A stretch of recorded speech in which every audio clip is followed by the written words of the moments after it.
Inescapably foreign.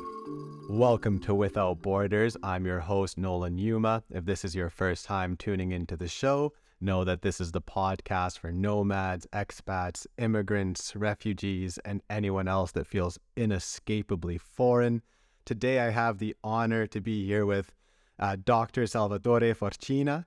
He's a first-generation immigrant, former surgeon, and author of the forthcoming book, The American Doctor, which comes out on March 14th. Links will be in the description. But before we get all into that and into his story, Dr. Forcina, or Sal, do most people call you Sal? Yes. Yes. All right. Well, Sal, how are you doing today? Doing very well. Thank you. How are you? I'm good. I'm excited to have you on the show. So Sal, before we get into the beginning, where are you right now? Well, I'm in the United States, in Florida, sunny Florida. Okay. The Villages, called the Villages. It's 1 hour north of Orlando.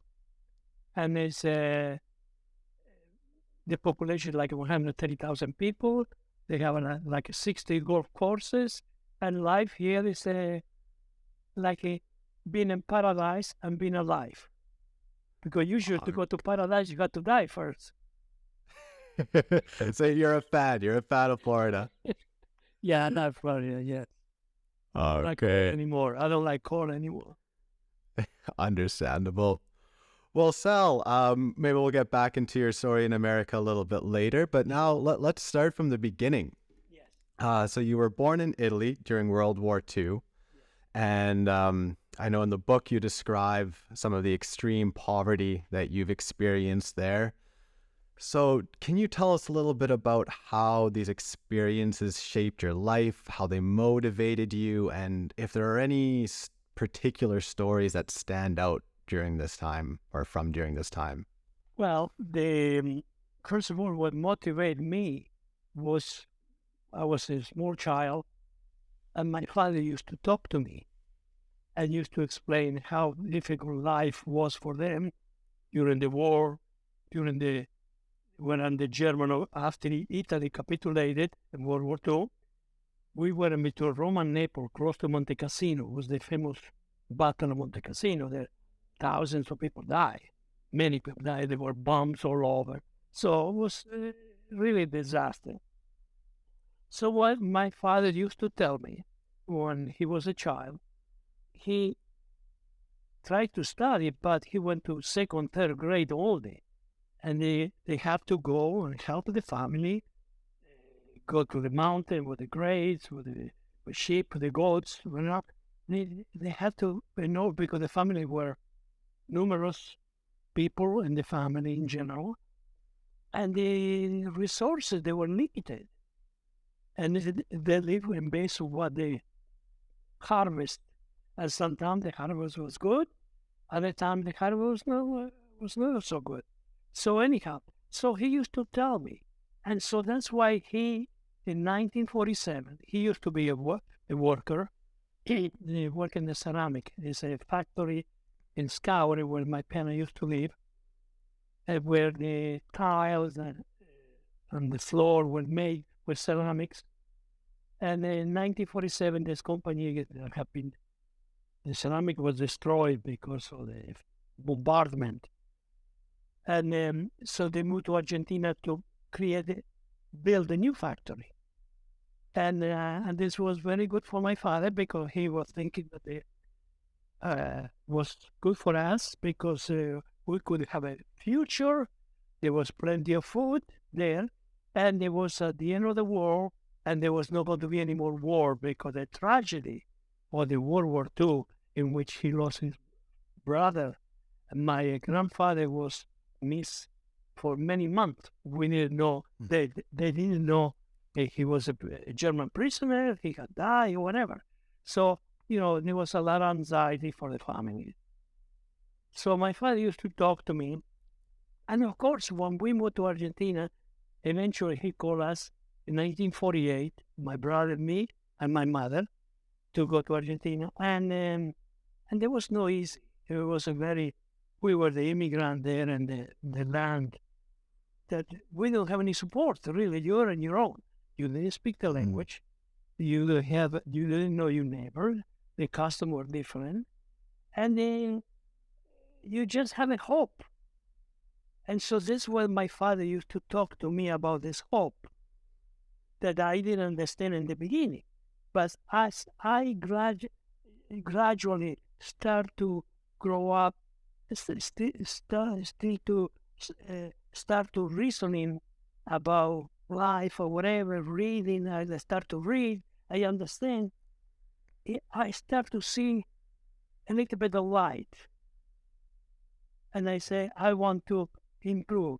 Of course, my father, in a simple way, when I was 8 years old when we went to Argentina, he was with a trauma.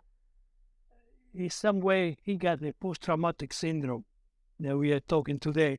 At that time, there was people that didn't even know what it was about. No word for it, but of course it existed. I mean, there was people just, they said, you have a problem, that's your problem. Nobody got time for you to sit down and talk about your problem.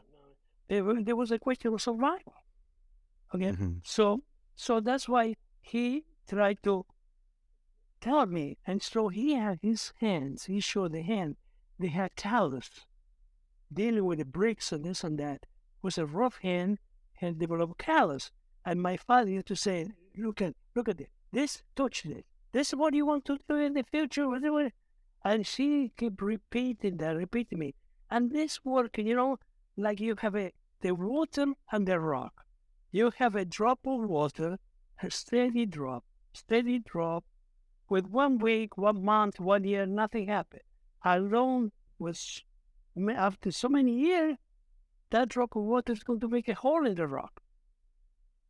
And this, in some way, was the effect that motivated me to start to study. But of course, this didn't happen overnight. This took a long time. And, we can talk about, there was a lot of falling down, getting up, crying in between. But all the time, I had the desire to look up, to see the sun behind the mountain. I couldn't see it. Yeah. Now, just so we get a picture, how old were you when you moved to Argentina? 8 years old. Just 8 years old. I was born in 1941. So I will be 82 years old very soon. Yes. Old guy. Okay, so you moved there when you were 8 years old. You were there with your mother and your brother. And then were you living with your father there as well? Or was he working in a different city? No, he was in the same city. As a matter of fact, he was just a few blocks away. But I was with my parents until I was 11 years old. And my father was very frustrated with me because I want to study. I was with the kids. We were in the outskirts of this town called Azul, AZUL, in the Buenos Aires province. And my parents couldn't afford a house in the city, so had to be outside renting a house there. And there was no asphalt. The sidewalk, there were no tiles or whatever. Was it a village or like a campo? Sorry, a farm? Or... No, I was outskirts, the rural area, outside. Okay. Outside. So what happened, we spent most of the time in the street kicking the ball. Our ball was, we get a sock, and we put some cloth there or whatever, and wrap the best we could, and we make a round something. And we kick the ball. We kicked the ball so low, so much that the shape, we stopped kicking the ball when the shape became like a sausage. It still be round. Yeah, that was our entertainment. And what eventually motivated you to stop kicking the ball and seek an education? Okay. So what happened was that close to my parents' house, several blocks away, there was a small church there. And one time, some priest show up there. And I was like going around, whenever I start to talk with one of the priests, and he started to show me an album with pictures where they have a horse, the kids were playing soccer, they were in pool, whatever, okay? And of course, for me, I was 11 years old, not even 11 years old. This was, oh my God. And so they said, would you like to join us? You want to try? I went to my father and I explained that to him. And so my father saw like somebody hit the lottery. So of course he encouraged me, whatever. Okay. Now, so I went with this priest. This was in the outskirts of Buenos Aires capital. I saw my parents once a year, December, for Christmas, 1 month. I was separated from my parents since I was 11 years old. If I tell you psychologically the trauma I suffer, because you're on your own. 11 years old, you're on your own. The priest was a German priest. And the main thing, you had to pray 9 days and you had to study. And to me, those two things, was very difficult for me. So the first year, I did very poorly. Because what happened, my father used to talk to me about that when he was a small child in the beginning of the 19th century, 1920, 25, whatever. There were no radio, there were no TV. They didn't have nothing for entertainment. So what happened, once a year or twice a year, the priest had in the small square there, plus some musician that they play a segment of the opera or some more concerto, some popular music, something like that. And so my father used to talk to me. But no tango. No, Salvatore. No, in Argentina, no, in Italy. So what happened was that this, to me, coming from my father, I didn't understand completely. It created curiosity. And little by little, so what happened, eventually, I used to talk about the violin to me. Well, violin, no. So About the what, sorry? violin. Violin. Oh, the violin, yes. Violin. So what happened was that there was an orchestra in this college, Jovenado was called, Jovenado for the youth. And you have their instructor, and you had to apply to play an instrument. They teach you. And I, the violin, I want to play violin. So I applied, and I was rejected because my grade was terrible. So that hurt my feeling. Hurt my feeling. And but the following year, my grade got better, and I got into this orchestra to play instrument, to study, whatever. Okay? And that's why I became, I like music very much. And I'm toward the classic, the opera, concerti, and this and that. And so this is something that it's not that I took courses or whatever. I'm stealing knowledge, because at that time I didn't have a record, I didn't have books, I didn't have nothing. So whatever I had the opportunity to learn something, whatever, okay? And so that's why I had the curiosity about everything. And how many people were in this school? Maybe less than 100. Less than 100. But this is a boarding school. Like I say, I slept in this place, and it was a tremendous discipline there. We were punished, and sometimes corporal punishment too. Now, do you feel this extreme discipline had a positive effect on you, or do you think it was more negative? I think it was a combination of things. First of all, when I went there, I'm not saying I was wild. I was 11 years old. I was active, jumping here, running here, doing, the thing that the normal. When I was there for 7 years, when I left the place, I was very shy, very timid, introverted, and the teaching really was not the best teaching because you memorize. You memorize a lot of things. There was no reasoning. Just to give an idea, if you allow me, okay, I don't know, this is it. When I left this Jovenado, and I went to the public school because I had to take some courses because the school, the grade in this place were not recognized by the state. So what happened when I had to take 2 exams, and this was already within very short time of starting the scholastic year. I had to repeat the 3rd grade. They made me repeat. So what happened was that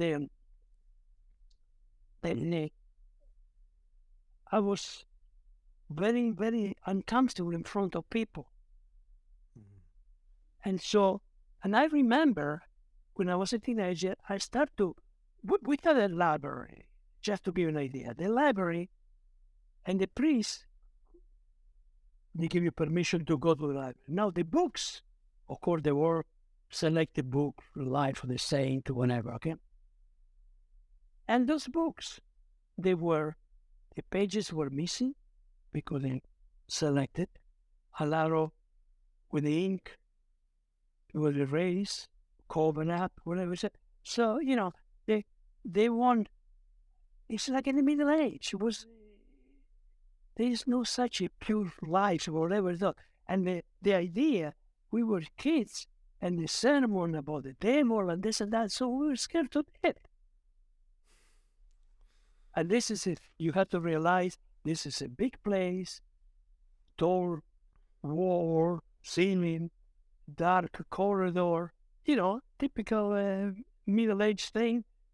When you're a young kid, a young child, and you're a teenager, just at night, you don't want to get up and go to the bathroom or whatever. Sometimes you pee in the bed. Yeah. So to give you an idea, the psychological effect, it was for me, everything was something that I had to go one step at a time. Really, when I really learned, I studied very hard. A lot of time, wasting time because I read and read. But there was today with the understanding I have today after I came to America and I had to pass the exams, because when I came to America, I graduated in 1968. And then from there, I went to Italy. I was supposed to specialize there, but I had to wait until September for exam. So while I was in the beach there, I met some friend of my family here in the United States. And they just said, "What are you doing here? You should come to the United States." Of course, I wrote to my family, and I came to the United States. But what happened was, I didn't speak English. My degree was not recognized in the United States.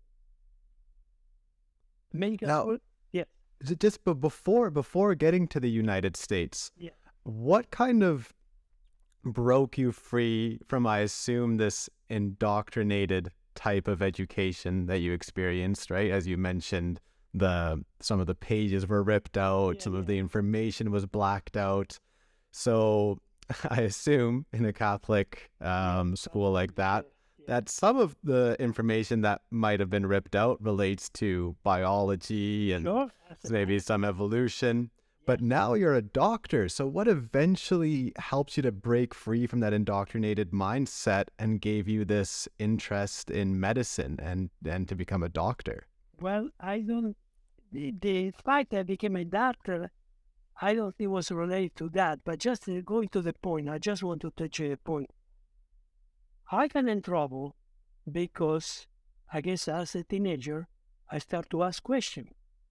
And I guess one of the questions, whatever, I don't remember exactly now, because there's so many years. I was a report to the superior. And I went in front of the superior, so he really gave it to me. He really, verbally, he put me down And he said, if you continue this trend, you're going to be expelled from this institution.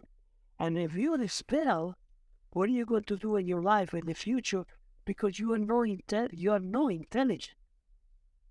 I was told I was no intelligent. Of course, at that time, you get so much abuse that everything becomes routine.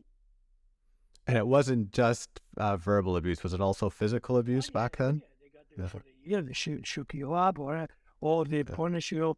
They say you cannot have the meal was very simple meal, and sometimes they say, well, you cannot have dessert for 3 days or whatever for punishment or whatever. The corporal punishment.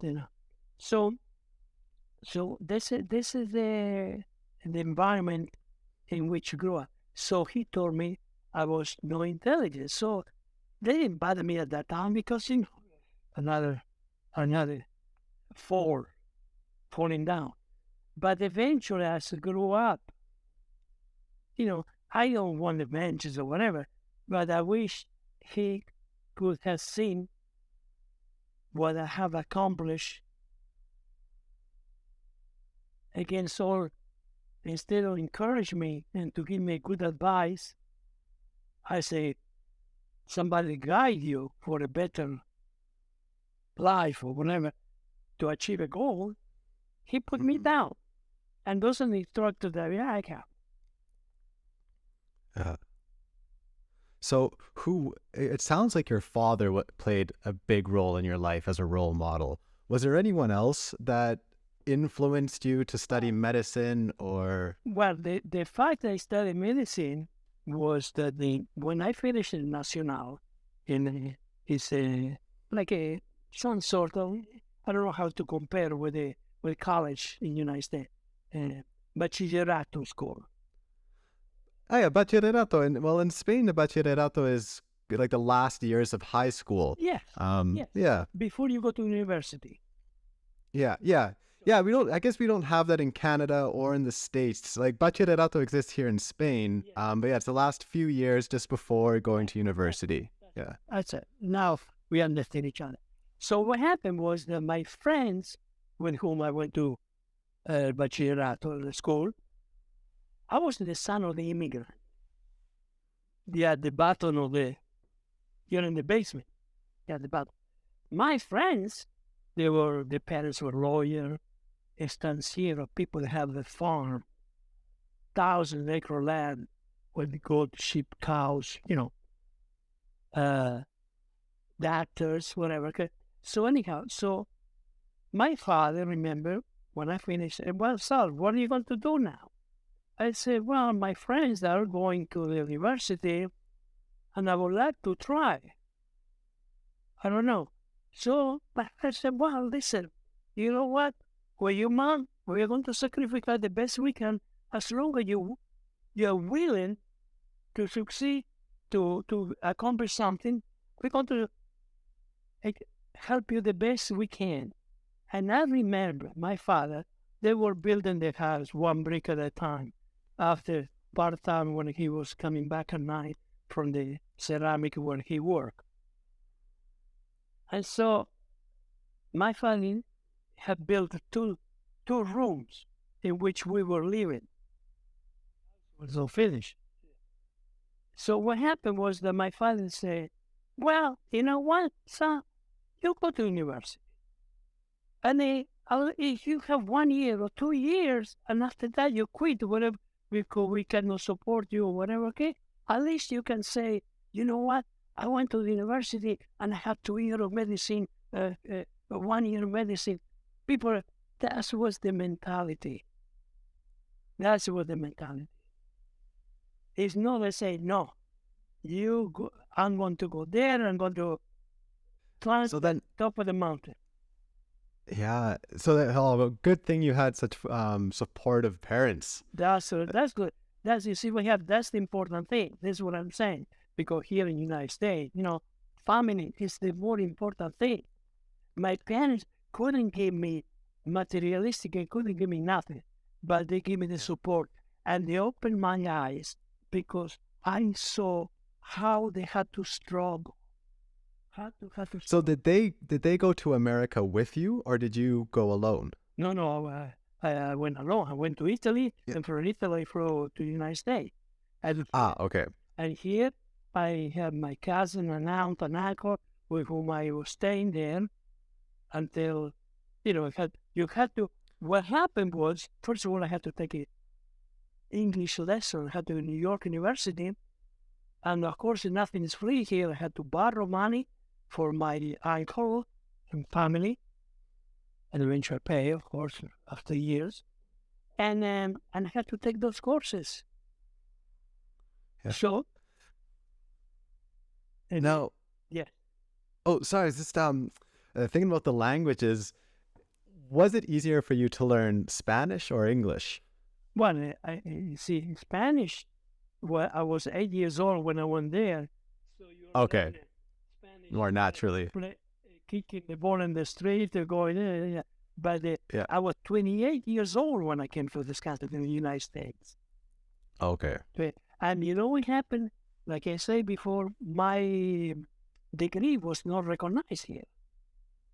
In order to be practicing medicine in the United States at that time, I don't know today, you had to take a special exam. It's called for Educational Council for Medical Graduate. This is an exam that was given all over the world, American Embassy, for the foreign graduate and the American graduate outside the United States. And of course, at that time, they were taking like 30,000 people were taking the exam, and they were open, it was maybe 3,000, something like that. And when I came to the United States, I find out about the exam. There were multiple choices. This type of exam, I never saw this exam in my life. So imagine 28 years old to reason in very short time. You have to reason and have an answer. To make it, to tell you the truth, when I went to take the first exam in New York, there was a big boardroom, maybe 1,000 doctors or whatever. And I ended up having such a headache, that I used to get up, go drink some water, walk a little bit, come back, and so suddenly the proctor say, "You got half an hour to finish." And of course, I'm familiar with the situation. I panic, and I start to answer B, B, C, C, D, D. So of course, end up in a disaster. And So you didn't pass the first time? No, this is a big exam. I was never exposed to that. So anyhow, eventually, excuse me, I made experience, I learned, I started to talk to some people, whatever, okay? So finally, eventually pass. Now, when I passed this exam, I cannot practice. I had to apply to a special hospital where you end up with your 5 year of training in surgery, internship and residence program. So you live you're in call every other night, you're working very, very hard, but that's been my life. Yeah, life of an immigrant. Now, for the acculturation experiences, what I find interesting is that in Argentina, there's a very big Italian community as well, especially when you had to go, right? And the same in the United States. There's also a large Italian community of immigrants. So for you, in both cases, did you find that your family or you yourself found many Italians to find support? And did you find yourself within an Italian community at all? Well, in Argentina, where my parents went, they built this factory. There were maybe like around 60 Italian families, in which they were carpenter, bricklayer, and so. And they were almost living in a community. But the difference was there was, because of the war, the ignorance. Me and somebody else went to school, or the other went to work, and they became, was an extension of the poverty that they have in Italy, poverty economically, and poverty intellectually.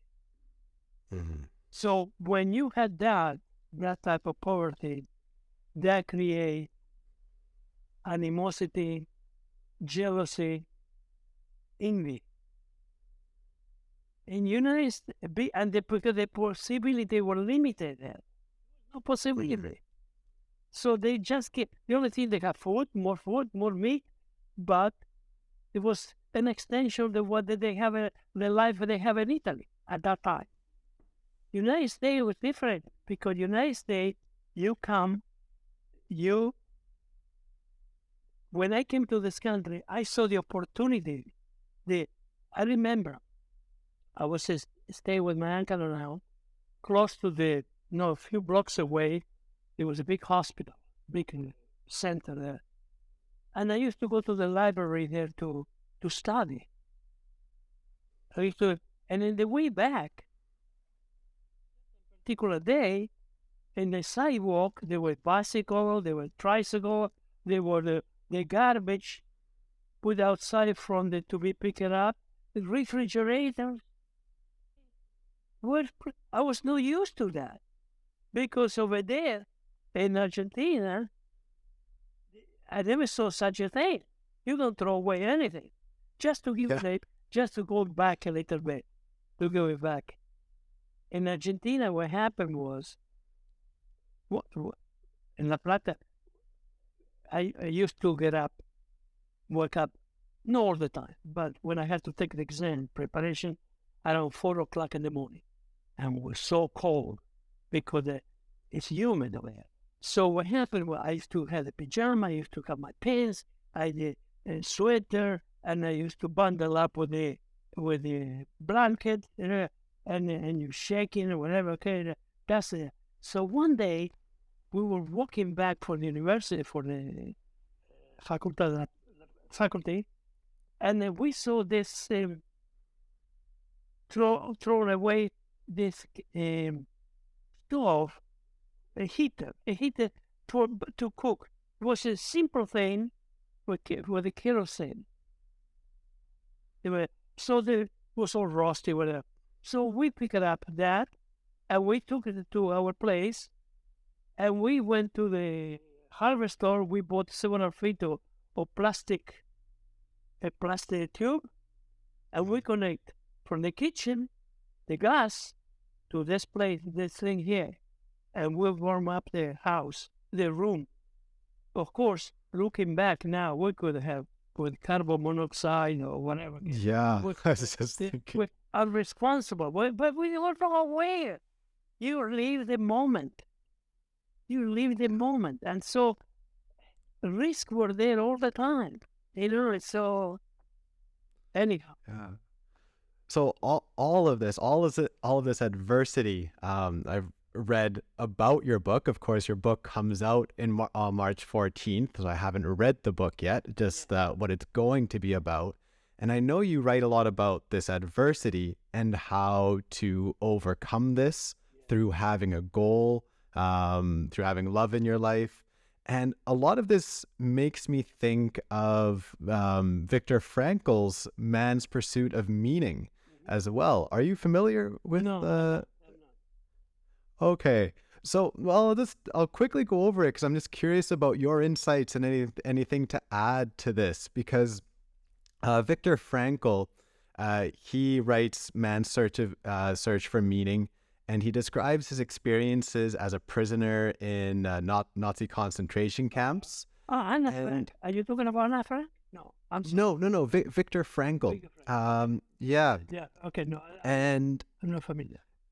Okay, and he comes up with logotherapy, and what it kind of comes down to is that humans need to identify their purpose in life. And if you have that purpose, then you're able to withstand some of these horrors and try to get through this extreme adversity. So I was wondering if you see any connections there with your work or with your life stories. Yeah, I think so. I think so because there had to be a purpose.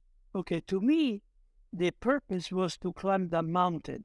To me, to reach the top of the mountain, that was my goal. Because I'm in the valley. The valley is dark because the sun is behind the mountain. So I have all the shade. And so what happened, you have to settle a goal. Do you want to be somebody? Of course, I want to be somebody, but you see what happened? I didn't have the view that when I came to the United States, I saw that the possibility were immense and there was more possibility for me to succeed. When I was in Argentina, I saw my parents. It's like you go one step forward, one step backward. My parents were in Argentina for 30 years. They worked very hard. Whatever they have accomplished economically, the revolution came. There were plenty of revolution there. The inflation came. They lost everything overnight. So that's the system in which I grew up. So you had to have a goal, and you had to work for the goal. Of course, everybody had different experience, and that goal can be modified or whatever. But for me, my life had been, I had to climb the Himalaya. How many people get online try to climb in a mountain, the Himalaya? But how many people can reach the top and put a flag and say, I conquered, not too many people. That's the way I saw my life. But of course, at that time, I start to see, for me, life was like being in a tunnel, dark tunnel. And there was at the end of the tunnel, there was a dim light over there, small light. Now, what advice do you have for people to hold on to that light or hold on to that goal in the face of this darkness or in the face of this adversity? Well, first of all, you had to have motivation inside, a desire. You had to be hungry.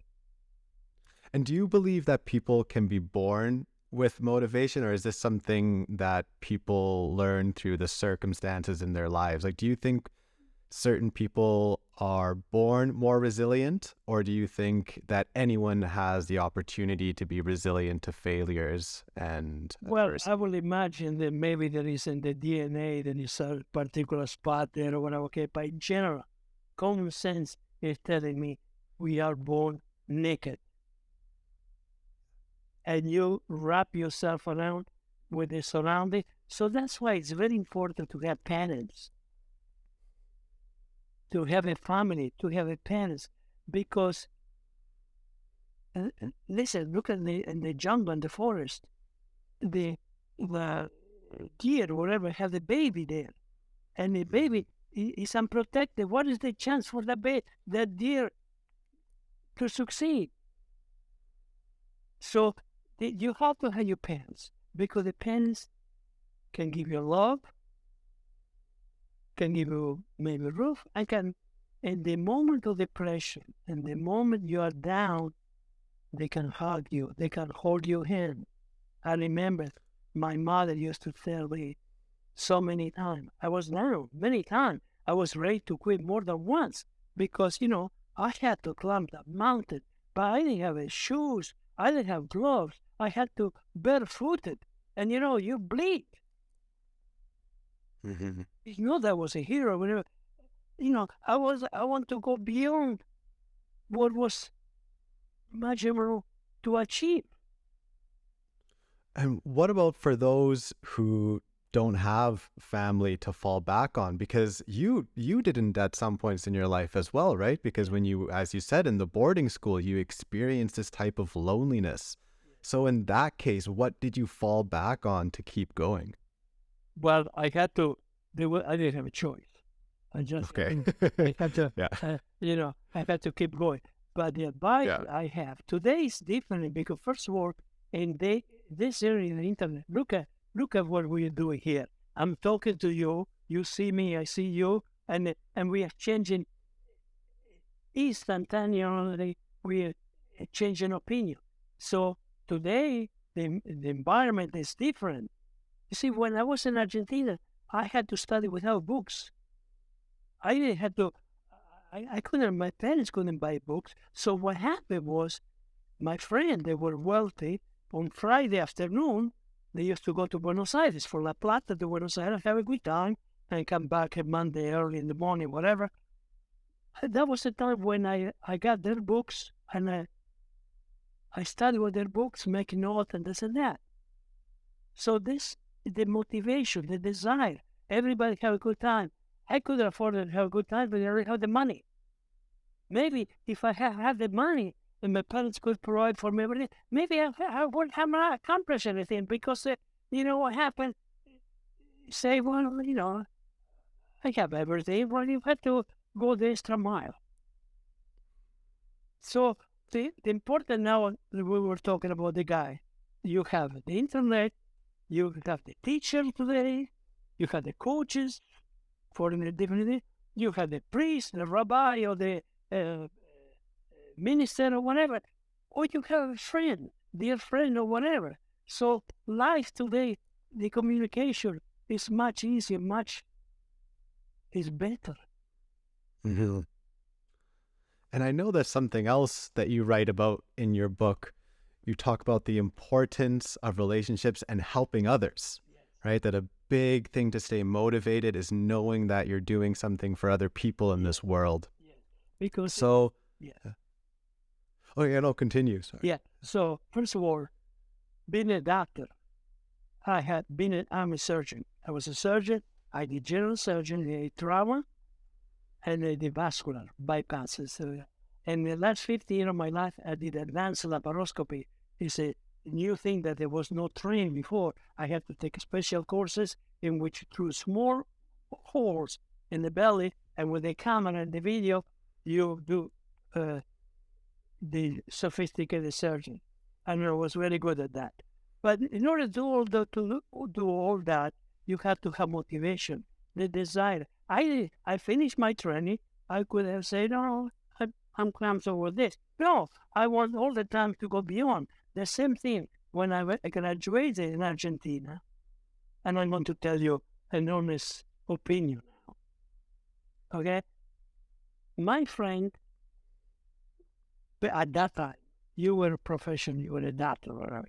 So what did they do? They marry well. They married to the daughter of the estanciero. I have many. And so, maybe they were so well off that they didn't have to practice medicine, didn't specialize, whatever. But no, for me, it was all the time the opposite. I want to be something. And I felt very proud because my parents, lived to see me, lived to see me. They came to the United States several times during their life. And they saw me to be chief of surgery in 2 hospitals. Wonderful. And this is it's only a few miles from New York and New Jersey, only a few miles. And so, you know, the thing is that they couldn't give me everything, but they gave me the desire to succeed, to be and go beyond what they have accomplished. And that's my desire to everybody. Because the reason when I wrote this book, we used to go, when we were young with my wife, we used to go to different parties, buy here. And all the time you met different people, politicians, lawyers, whatever, teachers, whatever, common people, whatever.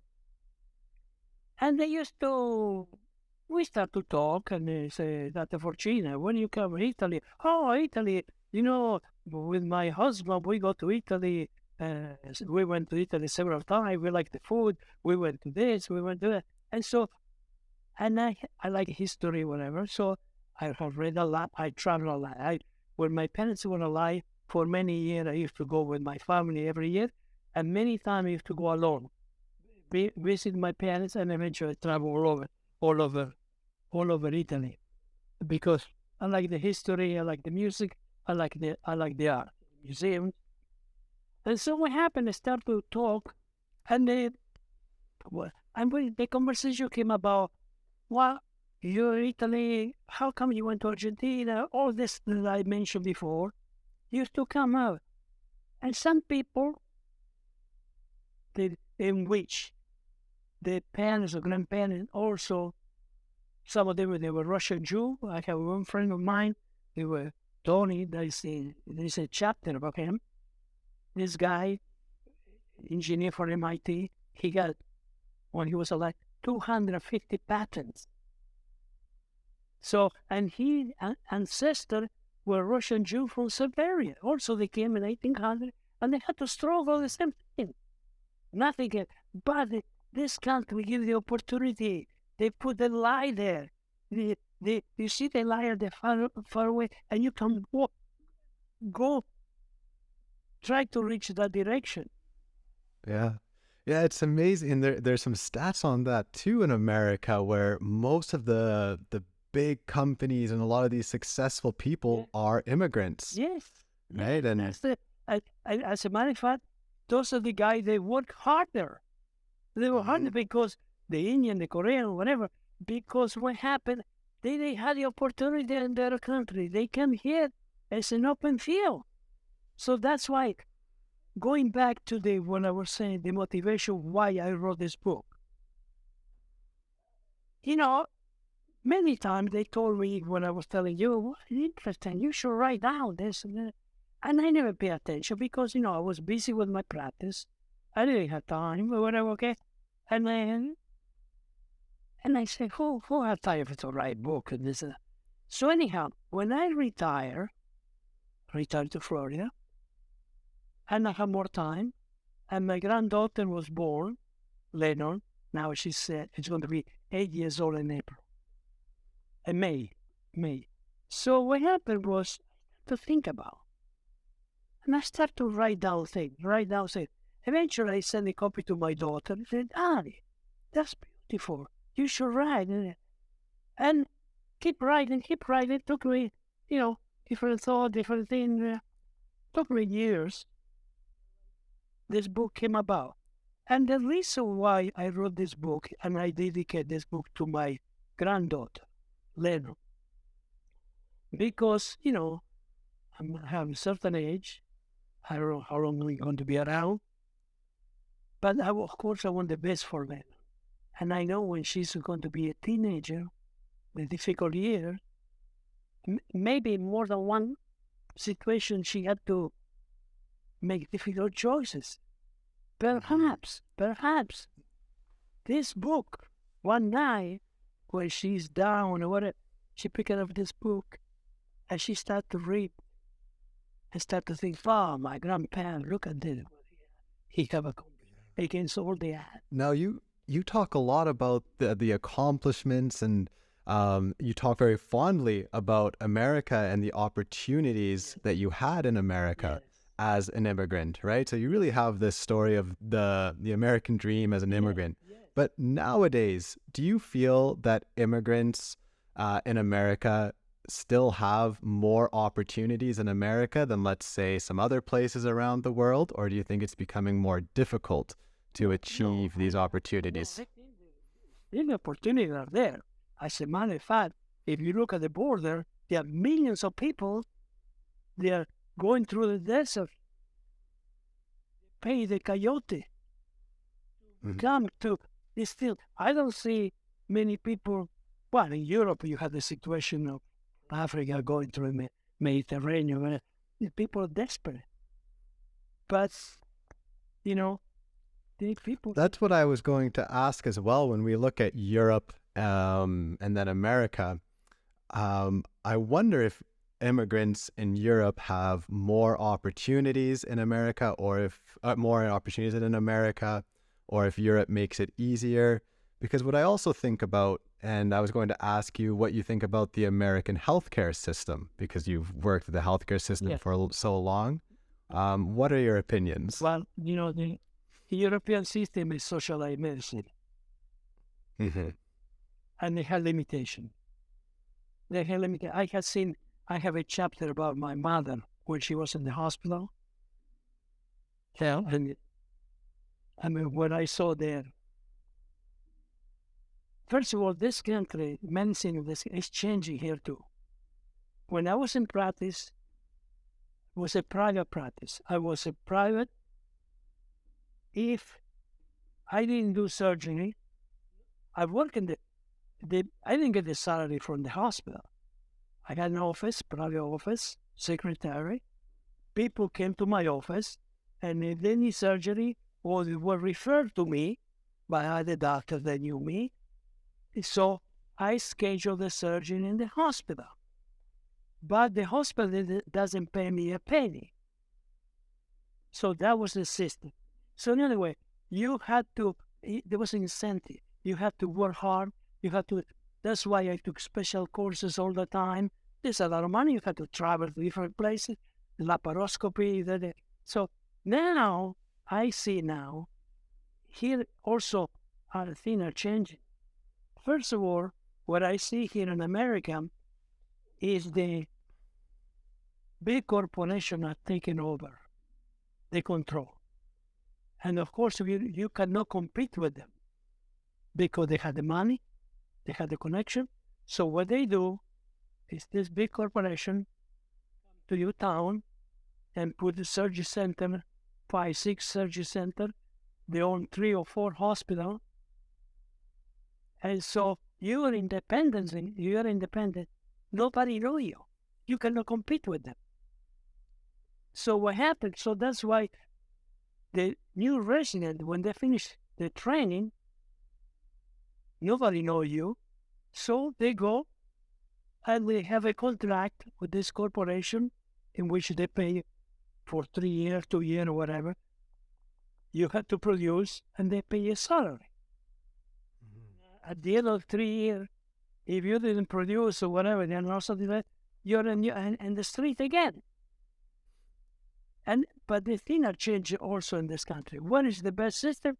Well, I think because when I was in practice, you had to cover the emergency room. And when there was somebody with appendicitis or gallbladder, whatever, they require surgical care, you weren't called. You had to go to the hospital. Now, you go to the hospital. Most of those people in general didn't have insurance, so you had to do the surgery for free. So would you do the surgery for free then in many cases? Do surgeons have that option in the United States to give the surgery for free? Yes, when you're covering the emergency room and there is no insurance, what are you going to do? You have mandate. You can get in trouble if you refuse. Okay, because I've heard so many horror stories as well, right? Where people, they don't get covered, or then later they are expected to pay, and then they're in debt for the rest of their lives, right? Or sure, like it's just even medicine-wise, like it's like Nexium, the heartburn medication in the United States, it's $215, whereas in Spain it's $58, in the Netherlands it's like $23. Sure, of course there is no perfect system.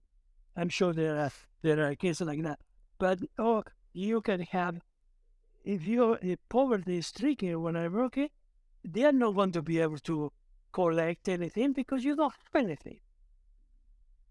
Yeah.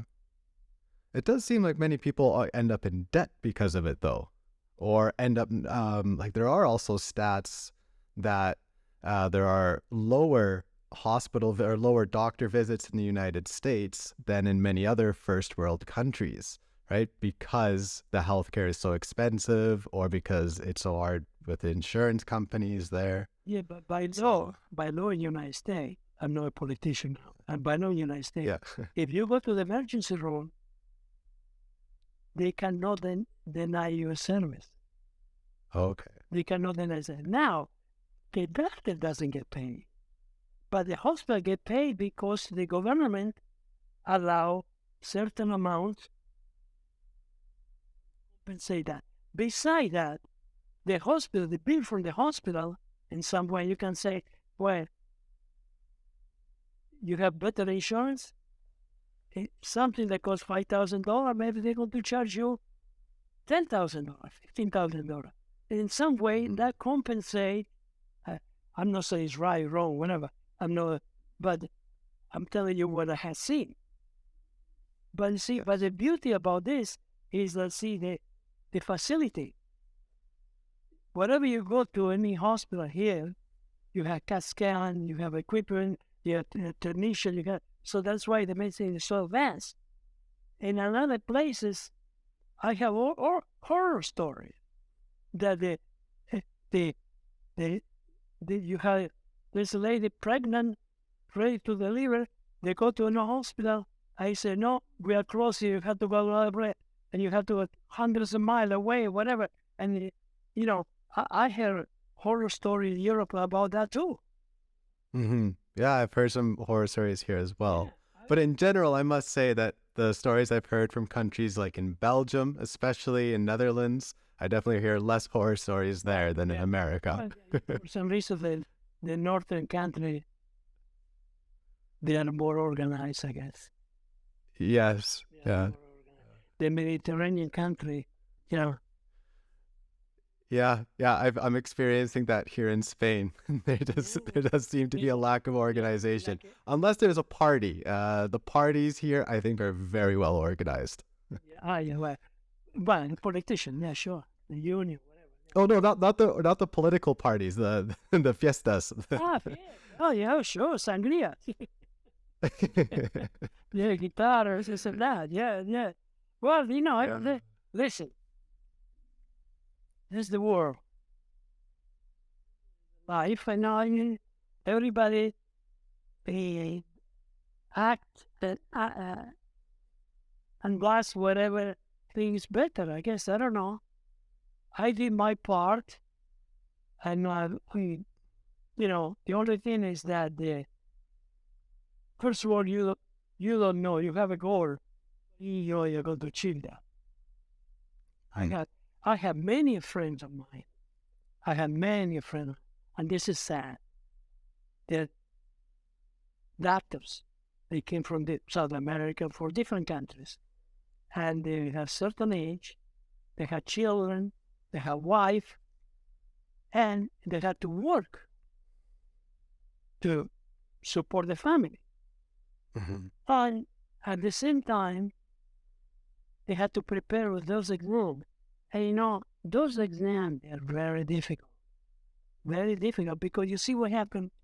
First of all, when you come here, the exam is in base of what you have studied all your life. For instance, the beginning of your career, you have anatomy, physiology, histology, biology, cytology, you name it.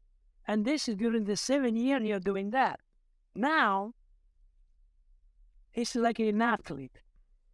When you prepare yourself for a competition, you reach a peak. You reach the right time when you can race around the 5,000 miles. But doesn't mean that you can run the 5,000 miles anytime. So this is the exam, what it was about. The American people study here, take this course, and right away take the exam. It's a fresh thing. But after 5-6 years, your situation is that you had to psychology, all different courses you had done many times in a different language. For instance, I studied with the Spanish book and the French translation in Spanish. I never saw English books. If I had known that, it's a different way of thinking, different interpretation, different reasoning. Over there, I used to read. Here is less, but ABC, you get I get that. All right. Well, we're coming up on an hour here. So anything else you'd like to share? I really love the message in here because it's something that I'm trying to spread with Without Borders, is the importance of immigrants as well. Because I think sometimes in our world, there's a lot of hatred towards immigration. There's a lot of adversity. And as you've shown yourself and through your story, is sometimes by being an immigrant, it builds character. And those same immigrants do a lot to help people in that country. And I think we need to welcome immigrants because they can do a lot to help the economy, and of course just to help people from that country, because we're not just from one nation, right? We're all world citizens, or we all should be. I think your point is well taken. You see, immigrant, you have to realize the immigrant leave his own land with their roots, with his family, the language, the custom, everything. He's not in general. It's not that he just go to another place to have a good time. Look at what happened in the Mediterranean. Those people, how many people die? They drown. It's no guarantee you're going to go to Europe and you're going to succeed. The same thing here in the border with Mexico. They had to go to the desert and this and that, So, but what happened, they had the desire to succeed in spite of that, to give a better future for the kids, for their life, for the family. So the immigrant should, in my opinion, you have to see the short time, this immigrant is going to take resources from the taxpayer because he doesn't have anything. So somebody had to provide food, the government had to provide for the house, everything. But eventually, as the time passed by, he got a job and he had make money. Maybe he's going to buy an old house. I have patience. And we used to talk about it. Besides that, as a human being, I felt being an immigrant, I went out of my way to establish a relationship with his families. And if some of them will say, Doctor, you know what? We are planning. There is this house, 2-store house, is not in the best condition, but we are renting downstairs. We are going to plan to buy, and we're going to fix this, and rent upstairs, fix the basement, and that's the way you start. Well, you build, in the old country used to say, you build the house one brick at a time. Nothing happened overnight. It's going to take time. So eventually, there are those kids, young kids coming from the other side of the other country, or they're born here, they're going to go to school, and they're going to have different ideas. They're going to see their parents, and they want to be better, and they start business, like you were saying before. How many people they have a multi-billionaire started the kids, teenagers work in the garage? You can do something like that. Exactly. Sal, thank you so much for coming on the show and sharing your messages with us. I think this is very important in this time. And again, listeners, the book comes out on March 14th. Yeah. There will be a link in the description. You can pre-order it. Yeah. And of course, anyone else listening right now who wants to share their immigration story, I think it's very important because we have to break some of the misconceptions that people have about immigrants, because it's in the times that we're living in, it's important to understand how important it is to accept immigrants, and of course the beautiful stories that come out of it. So Sal, thanks again for coming on the show, and I'm looking forward to reading your work. If you may, I want to encourage people to follow me on Instagram. That's Salvatore Forcina MD, And the book is The American Doctor, and it can be pre-ordered on Amazon already. And like you say, it's coming printed the 14th coming out. 14. Perfect. All right, I'll put a link of the Instagram account as well then. All right, this was Without Borders, Stories by the Inescapably Foreign. Tune in next time. Thank you very much.